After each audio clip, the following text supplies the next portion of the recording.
Fear hit her first as a punch to the chest. Emma twisted away from the masked arm that had lunged at her coat and tried to pull free. She called out for help with a voice she kept low for her students, and then somebody larger cut across the light between the cars and shoved the attacker back. The sound of fist against jaw, the grunt and the scraping of concrete filled the school parking lot and left Emma pressed against her car, breath coming too fast. Fear named the moment. It pushed her hands to her messenger bag and made her fingers clutch the worn leather strap. She had been grading math quizzes in the teacher's parking lot, a thermos half, finished on the hood, a pencil tucked behind her ear. The parking lights threw hard edges on puddles. Emma counted the minutes until the school lights clicked off and the lot emptied. She liked to leave before late-night cleaning crews began. Tonight a stack of worksheets sat under her palm and her phone lay face down. She felt watched twice before she felt the hand. A man in a dark hood grabbed at her wrist. "Give me the bag," he hissed, voice rough and masked. Emma's first reaction was to pull. Her thumb caught the edge of a paper and a quiz slid free into the wet asphalt. She lunged for it and the attacker cursed. The memory of the burn scar on her inner wrist flared as she twisted. Fear made her small motions rigid. She tried to yank back, but a second, larger presence reached past the attacker and slammed into him. The larger man moved without wasted words. He was broad in the shoulders beneath a dark coat, hands efficient. He struck the assailant across the temple in a clean, practiced motion, and then held him pinned to the ground with an arm across the throat. Someone shouted up the street. Lights flashed, and the attacker spat blood and swore. Emma felt the coat press at her back and smelled tobacco and something citrus sharp under it. She looked up into a face that did not seem to expect mercy and hardly acknowledged her fear. "Stay down," the larger man said. His voice was low and steady. He did not ask her who she was. He watched the parking lot while one side of his jaw worked. His hand did not unclench the attacker until Emma had pulled her arm free. When she could breathe again, she forced a sentence out. Are you a cop?" "No," he said. "Stay where you are." He did not sound like a liar. He moved toward her with a motion that both steadied and boxed her in. Emma's fingers shook. She pressed a paper towel to her scraped palm and checked the wallet in her bag on automatic habit. A neighbor car pulled up with a woman who pretended not to see anything. Emma the address of her apartment and then said it again when the woman misheard. The protector's eyes tracked every movement. He one name once, low enough that she could barely hear it. Matteo. The syllable landed next to her name like a fact that might explain the sudden shift in charge of the evening. They did not wait for police. The big man listened to the assailant's curses and then hauled him toward a squad car he did not call for. Emma walked beside the larger man because her legs would not hold her otherwise. She kept telling herself that she would leave, that she would refuse to be pulled into anything. The man, Matteo Rossi, walked her to a waiting black car with leather seats. He opened the door and glanced at her with dark brown eyes that gave nothing away. He took her messenger bag. He closed the door behind her. The car moved through the city with a steady hum. The windows threw back the glow of streetlights in thin bands. Emma's breathing slowed, then hitching spasms returned when she pictured who might have sent whoever tried to grab her. She laid the pencil from behind her ear across the knee of her jeans and angled her face toward the small window. Matteo watched the road. He did not speak. Fear shifted into suspicion as she thought of enemies, of messengers who made mistakes, of someone writing her name on a list. When the car halted, they were not at her building. The driver climbed out and ushered them into an elevator with polished metal and a keypad. Matteo walked like a man who measured his steps. Emma's hands trembled as she tapped the burn scar inside her wrist. She thought about her students, the small desk she left behind in a room that brightened when children entered it each morning. The thought of them made her breath sharper. Fear pushed her to demand answers. They stepped out into a penthouse with glass walls. The skyline folded into amber points. The city sounded like a distance. A man stood by a table of dark wood, hands folded where money-S shape might be imagined in the angle of his fingers. Alessandro Moretti's suit fit like a claim. He looked at Emma the way a man checks the label on a bottle he intends to open. He made no effort to be kind. Who is she? Alessandro. His voice did not rush, it measured. It required a name, Emma Hart, Matteo. He used her full name in a way that set it down the way a marker is set on a map. Alessandro picked up a quiz paper from the table, read a few numbers, and then folded it back up without comment. Emma put a hand on the back of a leather chair to steady herself. You can keep me here, she said. She did not sound hysterical. She sounded like someone presenting a fact she expected others to accept. You can stay for the night, Alessandro. Beyond that we decide. He watched her with grey eyes that scanned rather than saw. You were marked. Someone listed you by name. He tapped the tabletop. That is not random. The words rearranged the night's meaning. Fear deepened into something else, anger threaded with resolve. Emma felt the shift and tried to make it useful. Matteo stood where the entryway light fell across his face. He did not unclench his fists. He had a thin scar on his left cheek and a stubble that shadowed his jaw. There was a crease between his brows. When Emma looked at him, she noticed the small movements he made to keep distance. He kept a hand near his jacket the way a man keeps a promise too heavy to say aloud. He put the messenger bag on a table and smoothed his hand over it as if ordering the night's events. A lieutenant arrived, Luca, carrying a phone and a printed sheet. He walked in like someone who had been told to carry a weight and had adjusted his shoulders to take it. They sent a grainy photo, Luca. He set the image on the table without ceremony. It's from a rival crew. They marked anyone close to Alessandro. Your name is on the list, Miss Hart. Emma Hart. Luca did not look to Matteo when he said it. He looked at Alessandro, waiting for the order. Alessandro flipped the photo once and then tossed it back. This will be contained, he said. Matteo, you will stay with her. He did not phrase it as a question. When Alessandro spoke of containment, Emma felt the word like a lid set over a pan. It made her chest tight. She wanted to say no. She wanted to walk out into whatever dangers waited and refused to be caged. Instead, she met Matteo's face. I can take care of myself, Emma. Her voice was not a plea. It was measured iron. You stay where you are. I know rules. I teach children how to add and how to take turns. I can follow rules for a while. She framed her resistance in small, concrete facts to make it believable. Matteo watched her and then looked at Alessandro. She goes nowhere tonight without an escort. He did not ask permission. The sentence like a statement of work. Emma felt suspicion tilt toward a wary curiosity. Why did this man care enough to say no? She resisted the impulse to study him like a puzzle. She had been trained to watch children, not men who moved like shadows with names. They ate nothing. The penthouse smelled faintly of old leather and coffee gone cold. Conversation drooped into logistical details. Entrances, possible routes, who had access to the building. Matteo checked window locks and paced the balcony edge while Alessandro made a list, and Luca called 2 men for extra doors. The conversation was business. Emma sat on the far sofa and tried to organize her own thoughts into a plan. Fear loosened and turned into a cautious, bright anger that made her hands clench. She wanted to take back the evening. She walked to the floor, to ceiling window to look at the skyline. The city lights cut into the dark like rows of teeth. Matteo's shadow fell long across the rug as he moved behind her. He did not speak for a long time. Then he said, You should not be alone. His voice was low. The words were plain and direct. Emma turned. Who are you to decide that? She asked. She named him, Matteo. The syllable felt different when she used it. He did not answer the question. He only folded his arms and kept watch.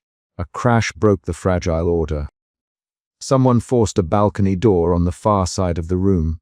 A sound like glass and the scrape of a boot filled the penthouse.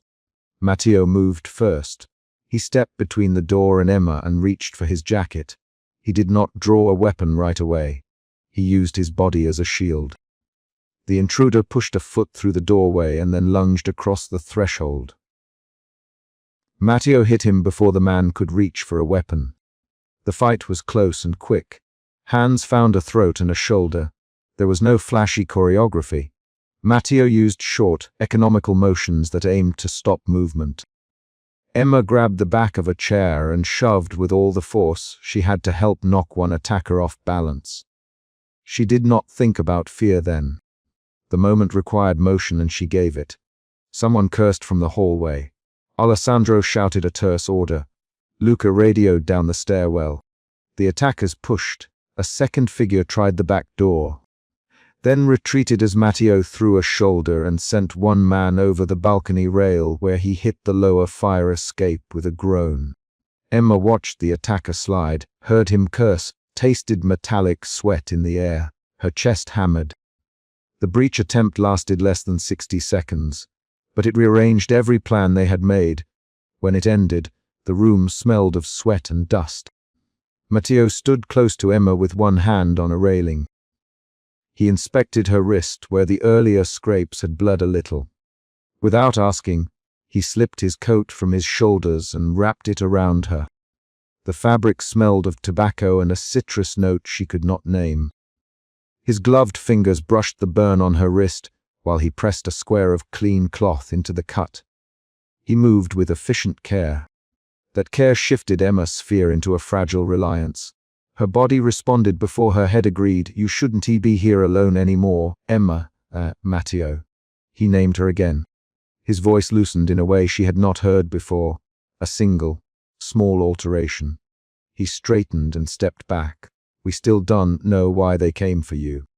We will find out. The sentence was not dramatic. It was a promise held like a tool. Alessandro called for the building to be secured.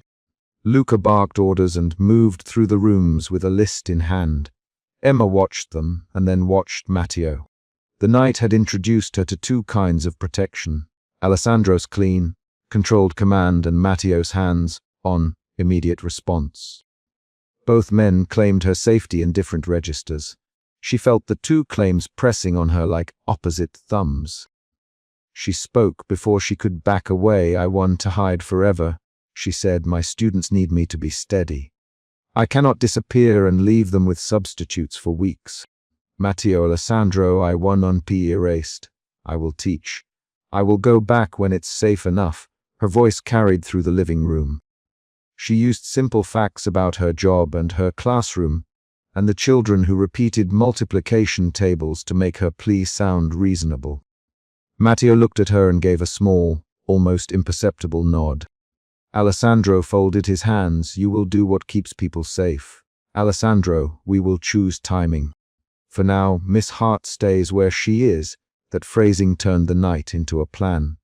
Emma felt the contour of her choices tighten and then settle. Fear shifted again, this time toward a guarded hope she did not trust to name. They sat and watched the city until the first light in the east drew the edges of buildings a little sharper. Luca and two men checked doors and cameras. Matteo made a small tour of the windows. Emma kept her hands folded on her lap and tried to count heartbeats until the blood pressure sagged. When the sun hinted at dawn, Matteo moved to the window and placed a hand on the glass. He did not look at Alessandro. He did not speak. Emma walked over and stood beside him. She looked down at the street. A delivery truck idled. A bus wheezed past. Children would be on their way in a few hours. She felt the pull of her responsibilities as a teacher, the practical facts of attendance and lesson plans. She turned and looked at Matteo. What happens next? She asked. Matteo glanced at Alessandro, then at Emma. We tighten the perimeter, he said. I stay. You teach when it's scheduled, and we move you between safe places if needed. You tell me of any unusual visits, and you do not leave the building alone. The final phrase with the quiet of a rule that will be enforced. Emma considered the list as if it were a set of instructions from a supervisor. She nodded. Matteo, she said. If I have to be anywhere, I will be where the children are. The decision felt honest and concrete. Matteo's face shifted in the smallest way. The crease between his brows softened. Alessandro interrupted then, his hand going up as if to put punctuation on the plan. Make it official. Luca will file a brief. Matteo, you will report every 3 hours. Miss Hart, you will be accompanied for the next 48 hours. After that we review. The words closed the meeting. They rearranged the immediate future into schedules and check-ins. Emma tugged at the corner of her sleeve. She had come to the night thinking she could be alone with her pencils and papers. Instead, she had been dragged into a structure that would decide where she went and who she spoke to. She did not like that loss of simple autonomy.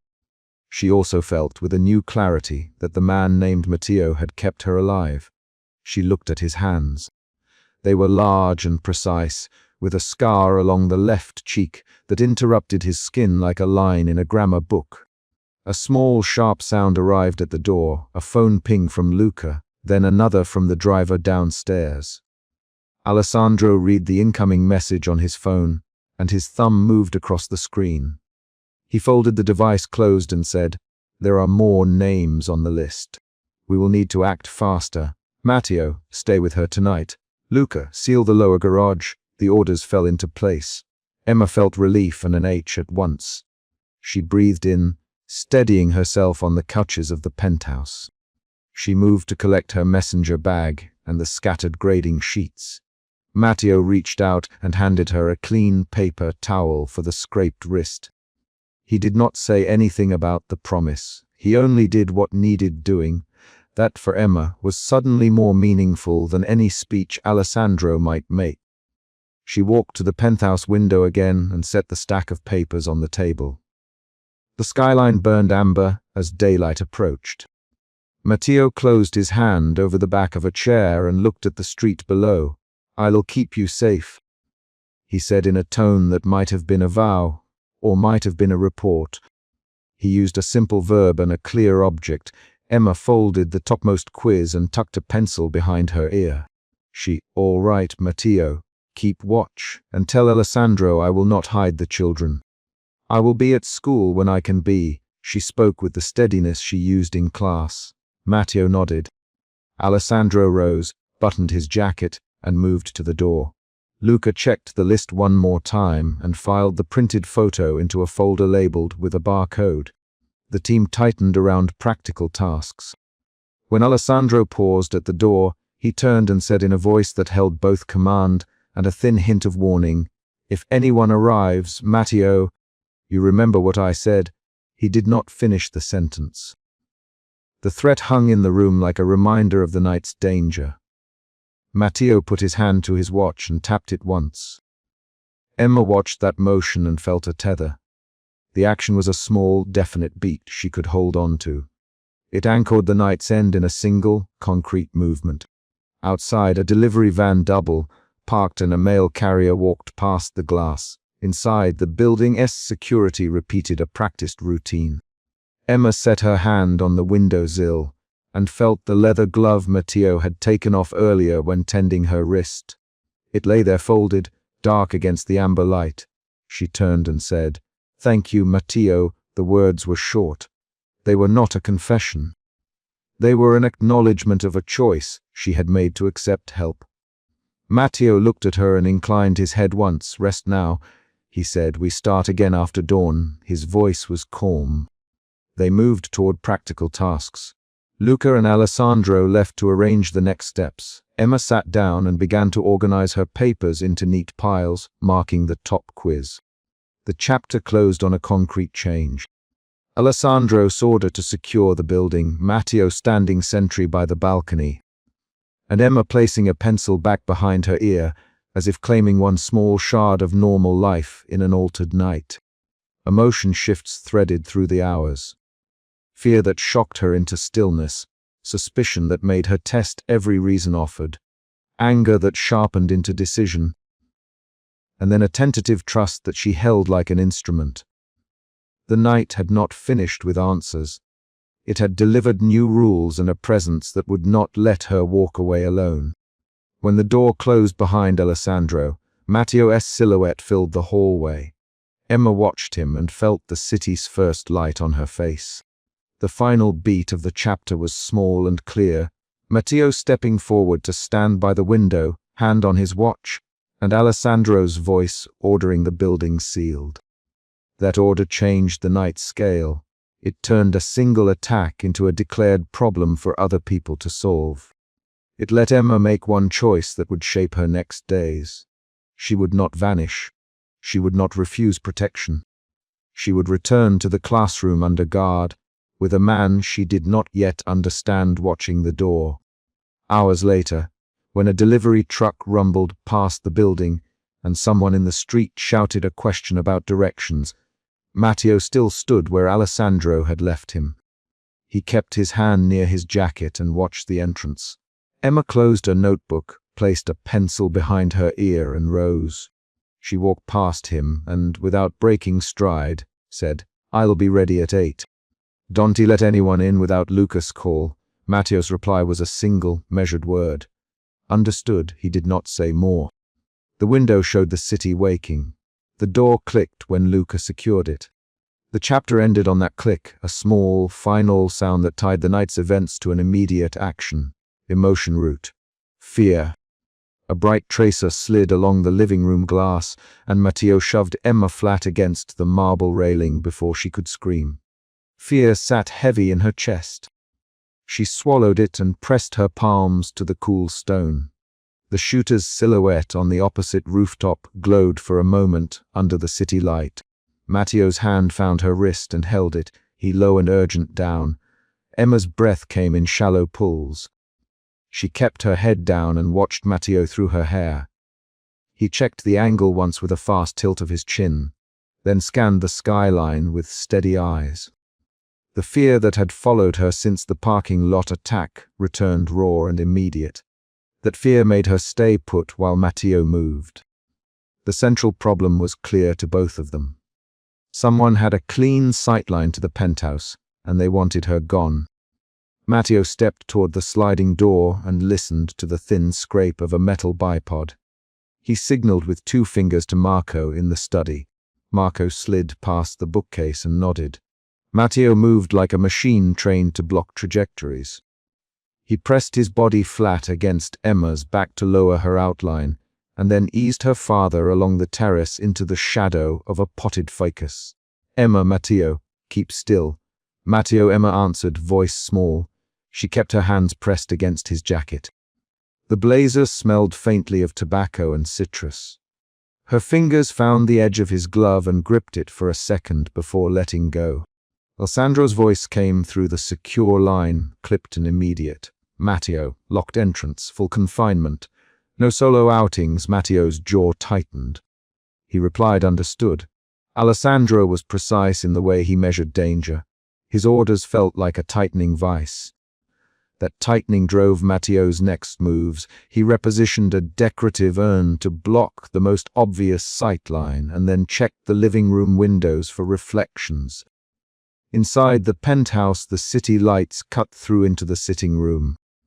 Emma remembered the emergency in the parking lot from a week before, the masked arm, the shove, Matteo's weight across the light between cars. The memory stood up in exact details. A scraped knuckle, a ringtone, the smell of burned rubber. She had used those details to count the threat then. Now she counted the angles. Matteo scanned the rooftop again and saw a faint motion. The shooter's silhouette was already backing away. He cursed under his breath and cupped his free hand over Emma's shoulder to guide her back through the sliding door. He kept his voice low. "We go inside." Now, they moved through the penthouse without lights. Marco closed the blinds. Emma's hands shook when she touched the armrest. Matteo noticed the trimmer and, without saying anything, rubbed his thumb once across her knuckles in a motion that said, "I will not let go." She did not pull away. A Dorna courier left an envelope at the concierge desk. The note inside had one sentence and a smear of dark red on the corner. "We know where you teach." The smear was not precise enough to be forensic. It was meant to be seen and to be felt. Emma held the paper with a careful hand. She read the line twice and felt the room tilt inward. Alessandro read the envelope over the video feed and made a rare, slow sound that Matteo had learned to respect. This is deliberate, Alessandro. They want leverage. They want you to be the tool. Emma swallowed. Use me how? She asked. You don't vanish, Emma. Alessandro. You step back from school for now. Matteo will assess the risk to the students. Alessandro. Matteo interrupted. I need to go with her. At least once. I have to see the layout. I have questions. Alessandro's silence lasted a full breath longer than Matteo expected. Fine, Alessandro, you go. You do not engage Marco with you. Fast in, fast out. Matteo nodded and left before Emma could answer. He wore a coat over his suit and kept the earpiece invisible beneath his collar. At the school, Matteo moved with a different rhythm, more careful, more conversational with the adults than he ever was with gangland contacts. He signed forms with rigid handwriting, said his name in a low voice, and showed his badge without explanation. Teachers' questions. Children tumbled into the hallway with sticky hands and curious faces. Ms. Patel watched Matteo with narrowed eyes. Are you with the school now? She asked. Temporary, Matteo replied. He kept his reply short. Marco hovered near the classroom door and checked the corridor camera feed on a small tablet. Emma walked ahead with a stack of drawings and a pocket calendar. She moved through the classroom with the casual motions of someone who had done this 1,000 times, pushing chairs, smoothing paper, turning down a poster. Parents would have said it was ordinary. For Matteo, those ordinary motions were full of risk. A child left a crayon on the floor. Matteo stooped to pick it up. He kept scanning the windows and the parking lot beyond them. Mr. Rossi, Ms. Patel. Why are you here with Emma? Security assessment, Matteo answered. His voice was flat, practiced. Emma's students clustered around her later when she packed a box of supplies. A boy named Jonna looked up at Matteo and said, Is she okay? Emma is okay, Matteo. He kept the sentence short. He did not look away from the window. Matteo found a drawing folded 3 times and tucked between 2 pencil sketches. The folded paper contained a small scrap with a black symbol he recognized from a night in an underground bar, an old rival's mark. Matteo's stomach tightened with a new kind of suspicion. If the symbol belonged to Alessandro's oldest rival, then the threats were not random. They were targeted. He showed Emma the scrap. Her fingers traced the ink without touching. They know you, she said. Her voice was steady, but her shoulders moved with the weight of the words.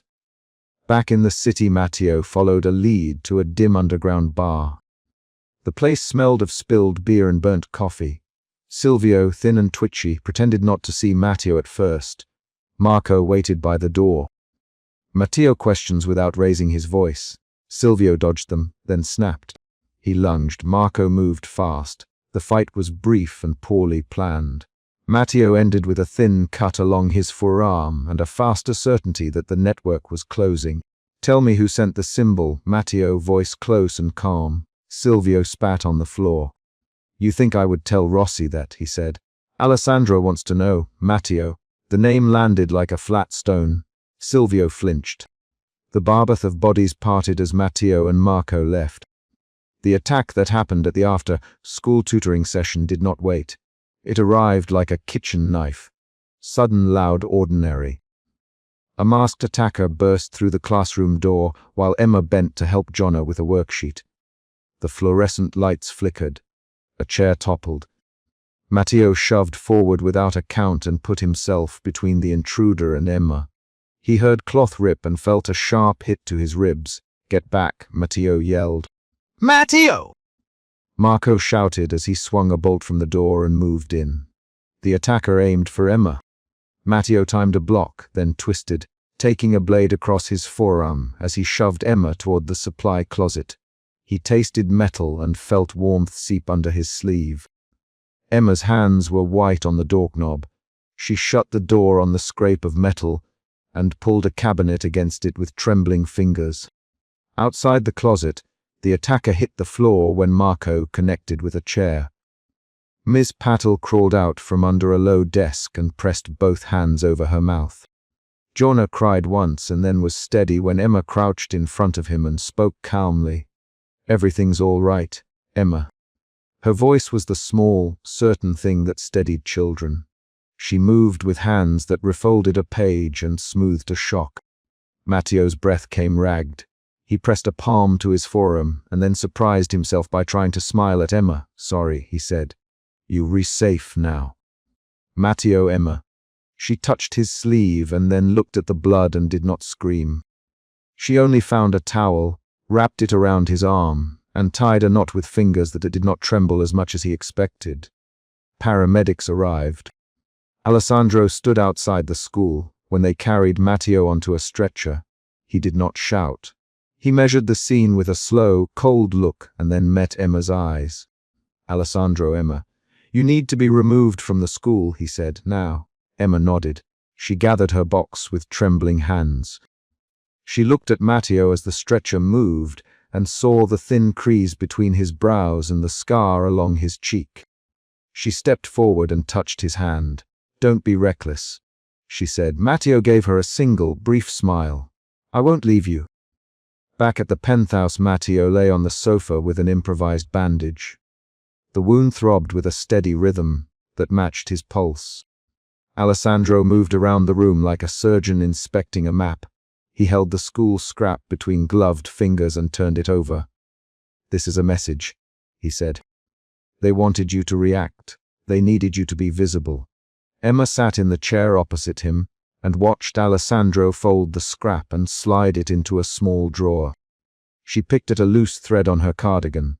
"Why me?" she asked. Alessandro looked at her long and direct. "Because you are close to him," he said. He did not elaborate, but the implication arrived fully formed. She was a way to get at Alessandro through Matteo. Matteo shifted on the couch and looked at Emma. "And at you," he added. Emma met his eyes. She felt a shift move inside her. Suspicion to fear to a small, stubborn resolve. The suspicion had started when she saw the symbol. The fear had filled the parking lot and the classroom. Now she felt something that could be called resolve, but only because she had a concrete thing to do: pack a supply box, write an altered lesson plan, meet with parents. Alessandro, she would accept stricter protection. Alessandro set a condition: no independent contact with anyone outside this circle. "Matteo, you hold the line, understood, Matteo?" They argued in small, sharp lines about logistics, drivers, routes, shifts, while the city outside kept its indifferent glint. At one point, Matteo and Alessandro traded 3 quick lines about strategy that landed like blows. "Alessandro, you can't keep her locked forever. She will not be left alone. Then tell me the plan." They kept their replies tight and precise. Emma listened and interrupted with questions about the students' welfare and specific parents. Her voice steadied the practical decisions. Alessandro answered each question as if it were chess. Marco logged routes and backup positions. In the morning, Matteo slept in fits and came awake to a silence that felt deliberate. He propped himself up and opened his jacket, just enough to check the bandage. Emma moved quietly to the kitchen and made tea. She carried 2 cups back to the sitting room and set one on the coffee table near Matteo's hand. "You should eat," she said. "I'm fine, Matteo." He took the cup with a deliberate, careful motion. He sipped and grimaced at the warmth. Alessandro sat at the window and placed a file on the table. He slid a photograph across the leather surface. It showed the classroom from an angle Matteo had not seen, and in the corner of the image a face blurred in motion.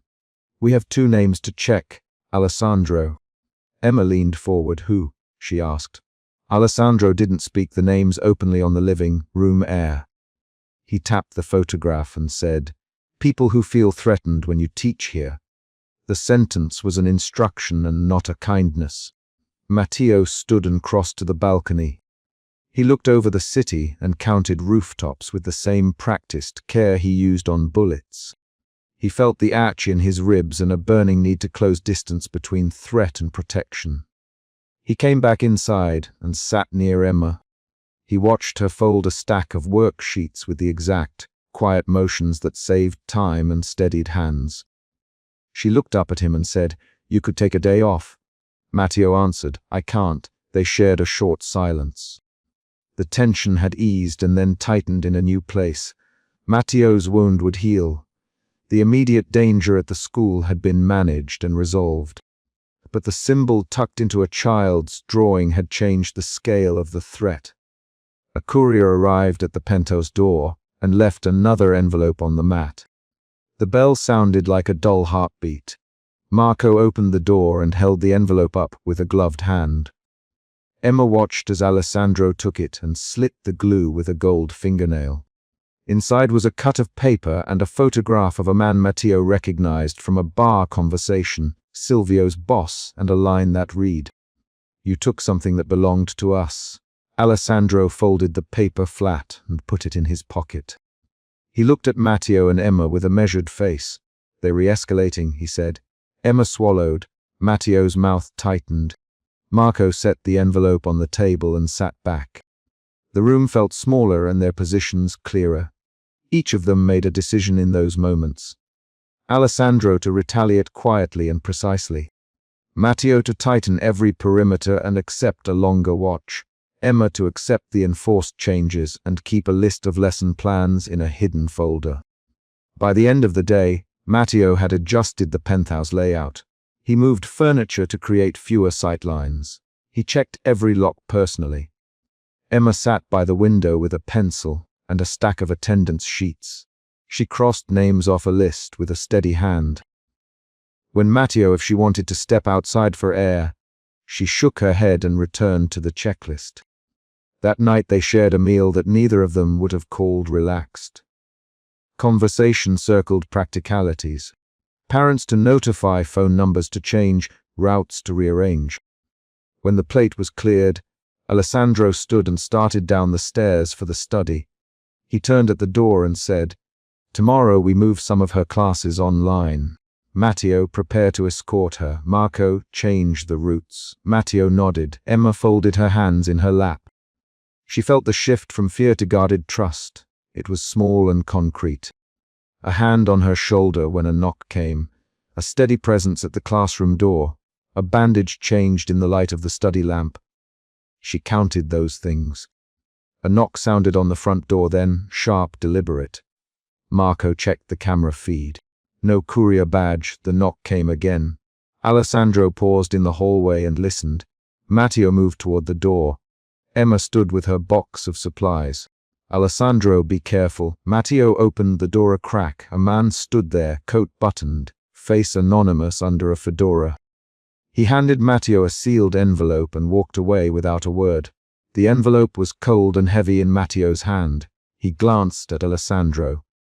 Alessandro nothing for the first time that night. His jaw went tight. Matteo broke the seal and pulled out a single photograph, and a line in handwriting he recognized as a dare. "We will not stop until you answer for what you took." Alessandro set the photograph on the coffee table and left the room. The three of them watched him go. Emma sat down and folded her hands over the supply box. Matteo pressed his thumb to the edge of the photo and felt the rise of something he would not name. The threat had found them again. The penthouse felt like a line drawn in the sand. Outside, the city kept its indifferent lights. Inside, they made small preparations. Routes were changed, a driver swapped, a teacher list redrawn. Their decisions were concrete measures against a concrete threat. Matteo wrapped the bandage tighter and said, quietly, "Whatever comes, I'll be here." Emma leaned forward and touched his shoulder. "I know," she said. The chapter closed on a concrete sound. Another knock at the door, louder, nearer, and not one they could ignore. Alessandro's step returned to the room, and he stopped with a hand on the deadbolt. He met Matteo's eyes and simply said, "Open it." Matteo reached for the knob. Glass hit the floor in hot, ringing pieces, and the intruder moved like an animal through the sound. Fear sat in Emma's throat as she stepped back and felt marble under both palms. The word fear had been there since the knock on her classroom door, and it pushed her feet toward the railing. Matteo was between her and the man before she finished the inhale. He shoved the attacker toward the low couch with a flat, practiced motion, and the man crashed, arms flailing. "Stay down, Matteo." His voice was low. He did not ask her name. He did not ask how she was breathing. He protected. The immediate problem was plain. Someone had broken into the penthouse to reach her. That first moment framed everything that followed. Alessandro's study phone had already clipped through the speaker line with orders. Staff doors were being locked, a car patrol looped the block, and the building's service access was sealed. Those facts arrived in short sentences across the room. Emma watched Matteo check the attacker with a practiced sweep, and then pull her behind a low partition like she was fragile cargo. She had been shoved flat against marble before. She remembered the shove Matteo used the night a tracer slid toward the windows in Chapter 2, and that memory folded into the present with exact, concrete details. The slick cool of the railing, the scrape of his glove on stone, the shadow where the shooter had stood on the neighboring roof. She kept her hands on the railing. Her pulse was a hard knocking at the base of her throat. Matteo's movement was measured, as if a single wrong step could split the room open. "Emma," Alessandro's voice said over the intercom from the study, calm, contained, and already testing the edges of control. "Locked down now. No one leaves. Matteo, sweep service levels." The commands landed like tools. Matteo answered with a single word and a turn of his shoulders. They moved through the penthouse in a pattern Emma already knew by sight and by the small noises of footsteps on marble. The staff retreated into the kitchen and the butler closed the pantry door without looking at her. Concrete orders replaced speculation. Vanish from public areas, seal the stairwells, check the terraces. She could see Matteo working in the service corridors, precise, fast, eyes scanning corners, and the building folded in on itself under Alessandro's instruction. The protection felt efficient. The implication felt worse. This was not a random burglary. When Matteo stepped onto the terrace, he did not call her name. He only looked at the torn scrap of paper on the stone ledge and crouched. The paper had a smear of ink and a stamp she recognized from school forms. Emma moved forward despite a voice in her head that warned of risk. She touched Matteo's sleeve with one finger. He did not flinch away.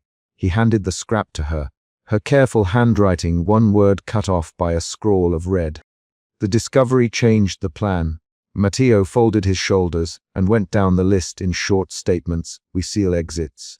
We detain staff in secure rooms. We contact local." Alessandro cut him off over the private line. "We hold. Matteo, find the shooter.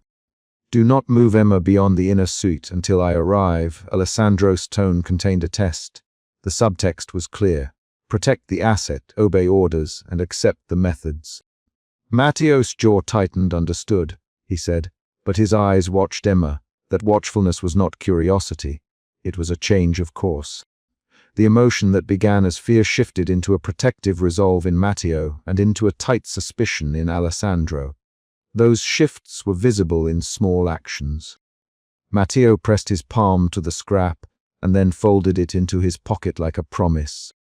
Alessandro measured the staff with his still, long gaze and then ordered 2 security men removed from their posts for a quiet question in the study. Emma felt the air narrow around her and realized the threat might be inside their walls. She refused to be a package. She folded her hands around the leather strap of her messenger bag and said, "I need one thing from my classroom. It's important." Her voice held a stiffness she'd learned from standing in front of children. "It's a list. It will tell you why they came here." Matteo's eyes flicked to Alessandro's direction, where the study light was a rectangle of glare. Alessandro's response came like a cut. "You will not leave the suite, Emma." The word left no room for argument. Emma held the rail and looked at Matteo. "Matteo," she said, using his name as a lever, "please. I want to go alone. I will stay in the car. I just need to see the notebook." The posture changed. There was a moment of negotiation in his eyes, a brief calculation that crossed his face in hard lines. The fear in Emma's chest rearranged into a stubbornness. Matteo did not ask Alessandro for permission. I go with her. The phrase landed between them, and Alessandro's silence became the new pressure. You promised to follow orders. Alessandro over the line when he spoke. The line tightened. They argued in clipped sentences in the study corridor, with city light leaking in through the blinds. Alessandro's voice was calm and controlled. Matteo, you have one job. Follow orders. Distance keeps you clean. Distance keeps me safe. Matteo's reply came quickly. Emma me to go with her. Alessandro. I will not leave her to walk the street alone, Alessandro. If you disobey, there will be consequences. You know what I expect, Matteo. I know exactly what I owe you, Alessandro. Do not make this personal, Matteo. Protecting her is not personal. It's necessary. Those lines were short, mechanical, full of unsaid history. The exchange hit the mandatory 3-6 back and forth of conflict. It revealed the stakes. Matteo's loyalty to Alessandro versus Matteo's developing protective sense for Emma. Alessandro's test forced Matteo to choose whether his method of protection would be bureaucratic obedience or a personal shielding that might cross boundaried orders. They went to the car anyway. Matteo slid into the driver's side and kept his gloves on. Emma sat with her messenger bag on her knees and her fingers tight around a pencil. The night city cut past in amber streaks. The doorman watched them go with the stiff posture of someone who had been given one clear instruction. Do not ask questions. Emma's teeth bit her lower lip to stop a tremor. She repeated the memory of the classroom counter where she had tucked the notebook under a stack of overdue permission slips. It was not a grand secret, just a list and an observation she had made weeks earlier. That the list now mattered enough to bring a man through her window made the ordinary feel like a weapon. On the way to the school, Matteo kept his voice low. Stay close, he said. Close enough I can see your hands. His phrasing was not affectionate. It was a watchword. Emma answered with short sentences that kept the flow of the car conversation. I understand. I will not get out unless you tell me to. Her voice did not tremble now. The fear had moved into alert attention. They parked in the alley behind the school. The street lamp above them threw a pool of orange, and the school gate clanged when they opened it. Matteo kept his hand on the small of Emma's back as they crossed the asphalt. The touch said more than any sentence. The school smelled of varnish and dry chalk when they stepped inside. The hallway lights were off. Emma's classroom door was a rectangle of darkness until she opened it, and the light from the street backlit the desks in slats. She moved to the counter and pulled the notebook free. The cover was scuffed.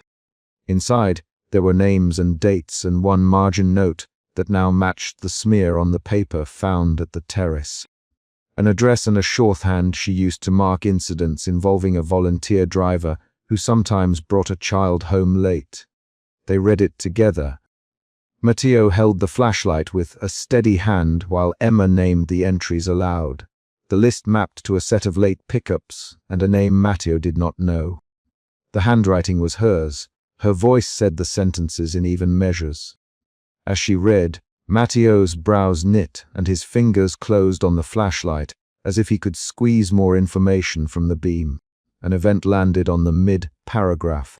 The doorman's phone vibrated on Matteo's belt with a terse line from the study. They removing Alessandro, rival capo, moving assets. Leave the school now.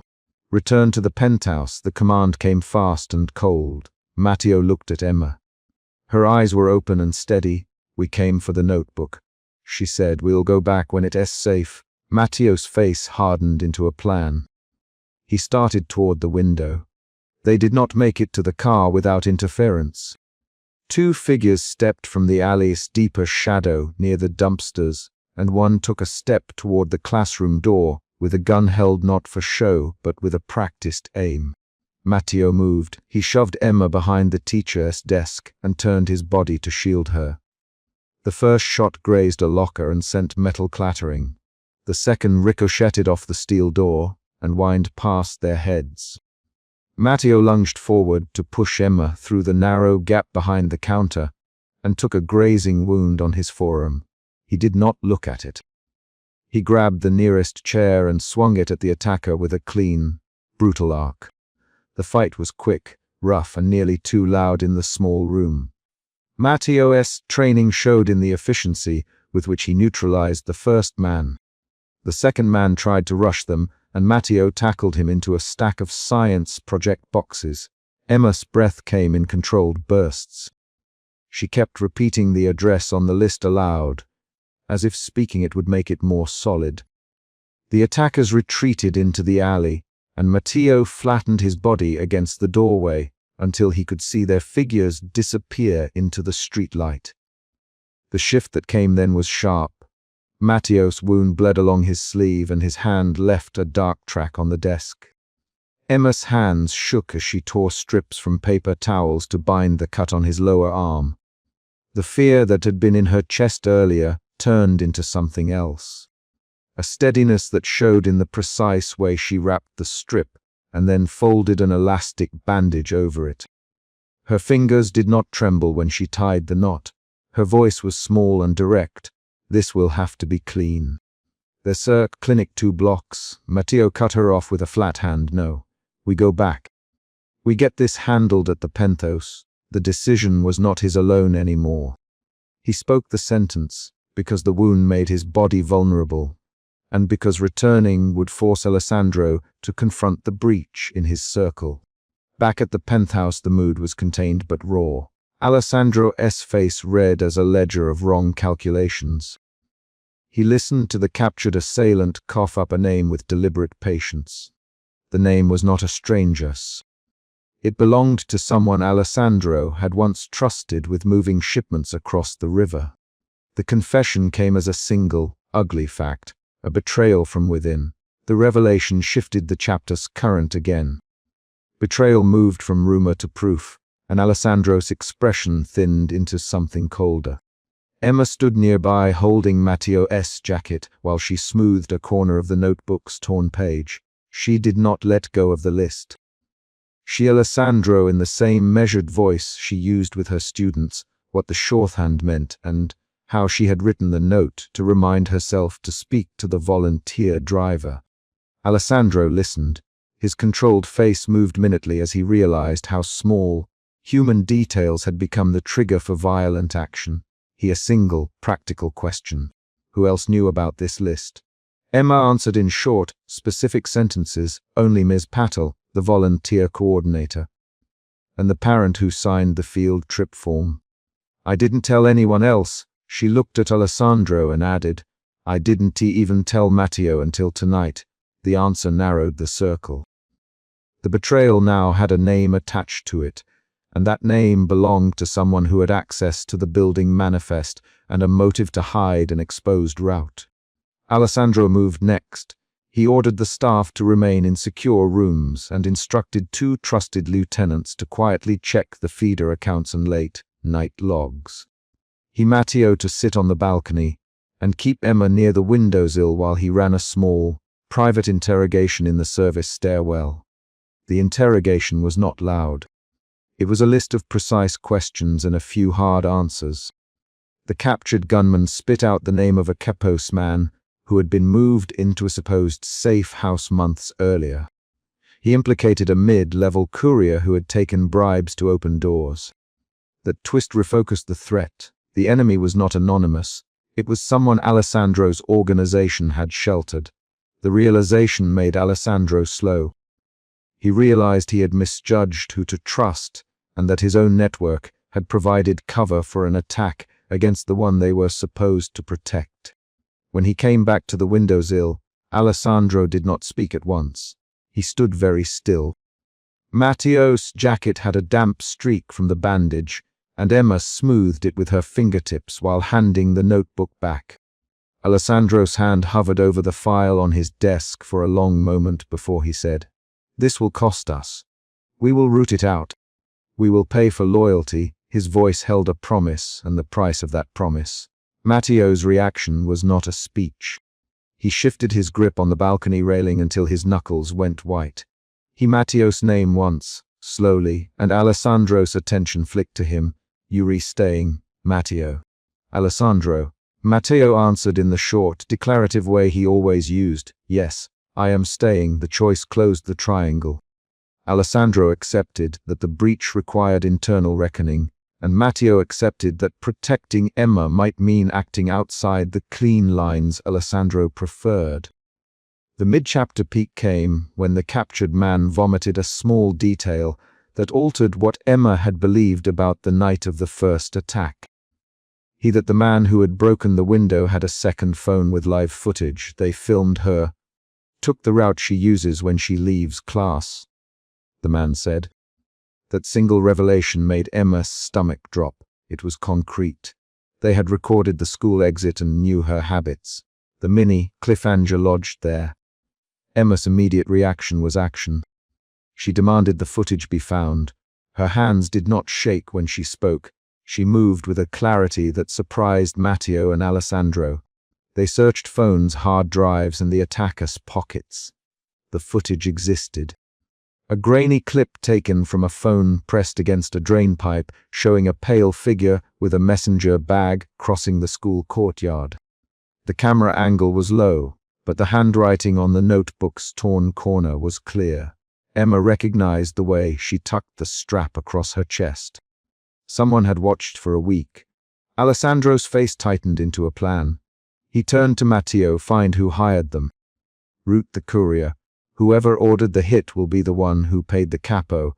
His orders were precise and cold. Matteo moved immediately, giving short reports back over an encrypted line. Alessandro had the look of a man whose assumptions had been stripped away by one specific, ugly fact. The mole sat somewhere inside his perimeter.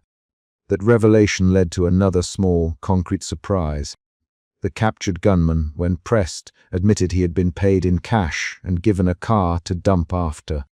The car's license matched a rental record that went to a company whose manager used to courier documents for Alessandro's business. The trail bent inward, and the name at the end belonged not to an enemy capo, but to someone who managed deliveries and had keys to several of Alessandro's access points. Emotion shifted in increments. Emma's fear tightened into anger as the pattern of small betrayals, handoffs, late night entries, unrecorded access, revealed itself. Matteo's protectiveness moved from muscle memory into a focused campaign. Alessandro's controlled surface cracked into a personal admission. He had misread loyalty. Those shifts were not explained in a speech. They were shown in hands that clenched, eyes that measured names on a list, and the way Alessandro threw a file against the desk with a quiet, precise force. The climax arrived on the adjacent rooftop as planned and brutal. They had traced a courier crew to a low rooftop 2 blocks away. Matteo and 2 lieutenants approached under brittle wind and amber floodlight. Emma insisted on coming, and Alessandro allowed it because he needed her to identify details on the footage. She stayed behind a low parapet while Matteo walked to the lighted center of the roof. A silhouette moved in the shadow, and then a shot cracked. The first bullet hit the parapet and sent up a spray of gravel. Matteo dove and shoved Emma down behind the wall. The second shot grazed his shoulder. He pushed ahead and tackled the shooter. The movement was clean and violent. There was a scuffle in the wind, a hard slide of leather on concrete, and an attacker unmasked. The courier manager's face revealed in the harsh glare. He had a thin mouth and a hatchet jaw, people who had trusted him in business. The unraveling happened in 3 quick beats.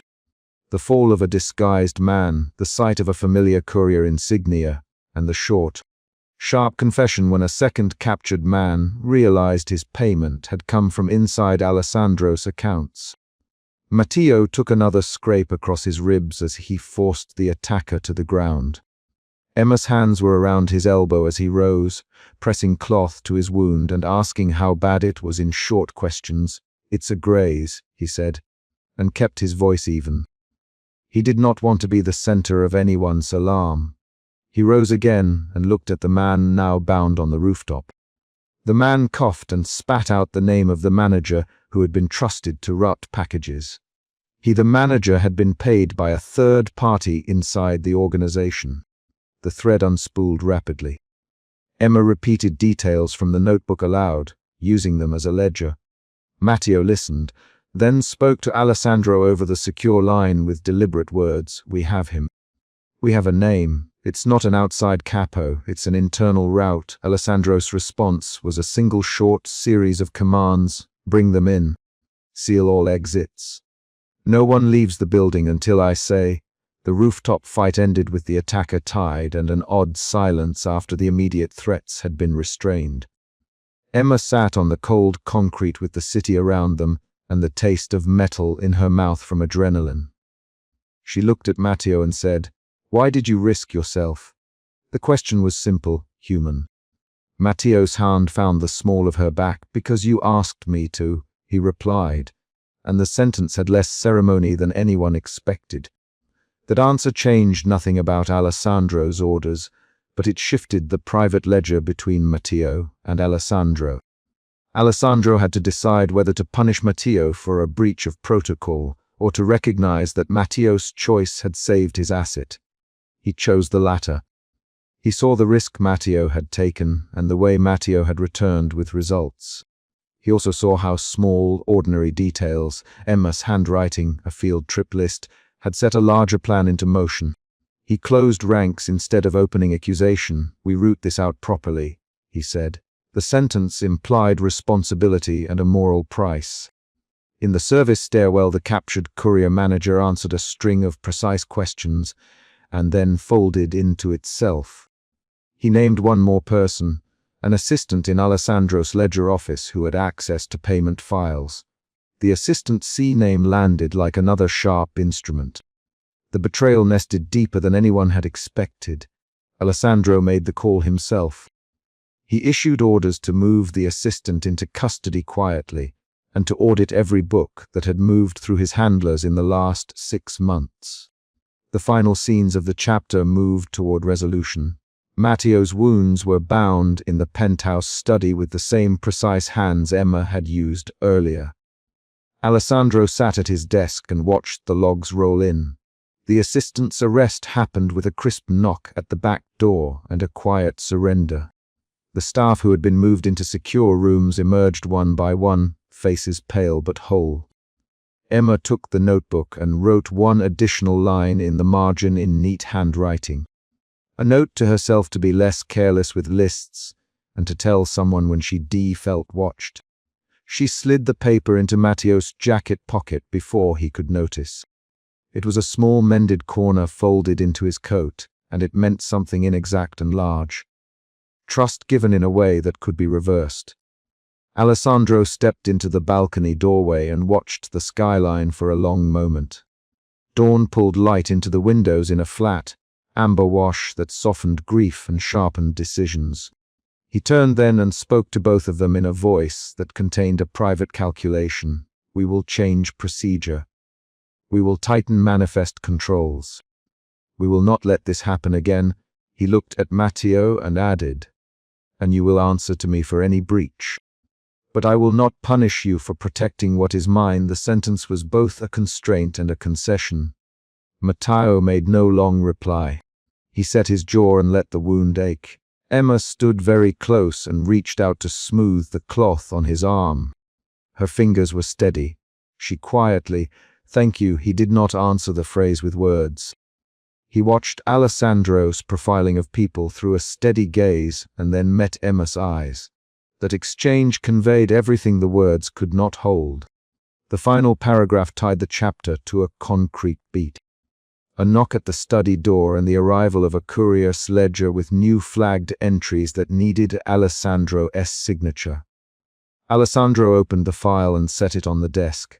He glanced up at Matteo and at Emma. "There is work to do," he said. The sentence was not a moralizing close, it was a situational beat. Matteo tightened the bandage on his arm. Emma closed her notebook and slid it into her bag. Outside, the city unrolled into morning traffic and life moved forward in blunt, practical steps. The morning was not a promise of safety. It was a ledger that required paying one entry at a time. Emotion route. Fear had led them into motion. The chapter ended with fear transformed through action, betrayal exposed, choices made, and a fragile alignment settled with consequences already in motion.